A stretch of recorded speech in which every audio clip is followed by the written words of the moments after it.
I want to start with this. It looks like there's a backflip on the way from Beijing over our coal. This could be good news. We're told Chinese bureaucrats are now looking at ending a near 2-year ban on Australian coal. And of course, it's about time. This has been in place for more than 2 years now. The Chinese government spat the dummy, as you'll recall, because we demanded a global investigation into the origins of COVID-19. Another 20 countries joined our call, mind you. But the power shortages China suffered from last winter has meant they may need our help in the next coming months. China has some challenges at the moment. Another wave of COVID infections is impacting domestic spending. Multiple cities and towns are in lockdown or under harsh restrictions again. Resource costs are spiking following Russia's invasion of Ukraine, and officials are looking to avoid a repeat of last year's power disruptions, and that's where Australia comes in. So while it's best to lower our expectations when it comes to Beijing, the market has heard the whisper and resource stocks have spiked. But it's not all good news from that part of the world. Social media platform TikTok has now admitted that Australian data can be accessed in mainland China. So parents are being warned to think twice before letting their children use the app TikTok.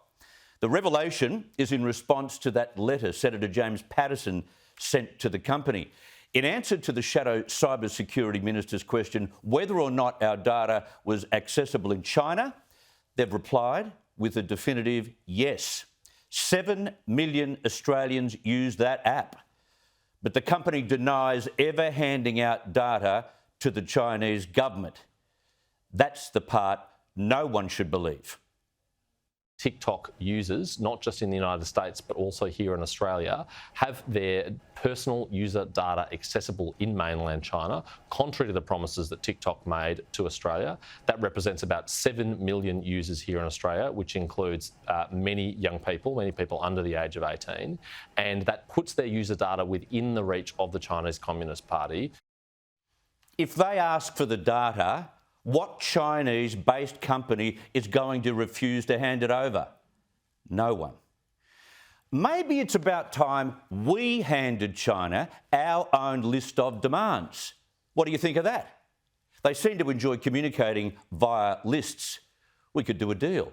They can use our coal to keep the lights on and keep their country warm in winter, on the proviso we are guaranteed that no Australian personal data from various apps is ever accessed by Chinese officials.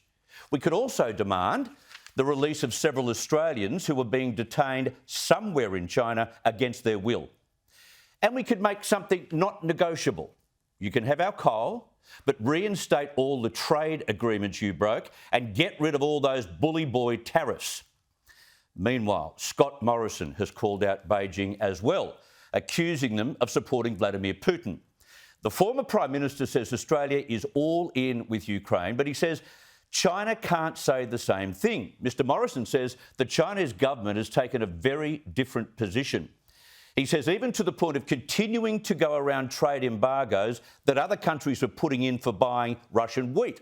He says Australia's selling wheat into the world when you're buying Russian wheat rather than Australian wheat at a time when Russia is actually invading another country and committing war crimes. Those things don't line up for me. Well, they don't line up for most of Australia. He was speaking at the Asian Leadership Forum in South Korea. And if you simply join the dots here, all roads lead to China invading Taiwan by force. China is watching what the world does when a superpower attacks a sovereign country.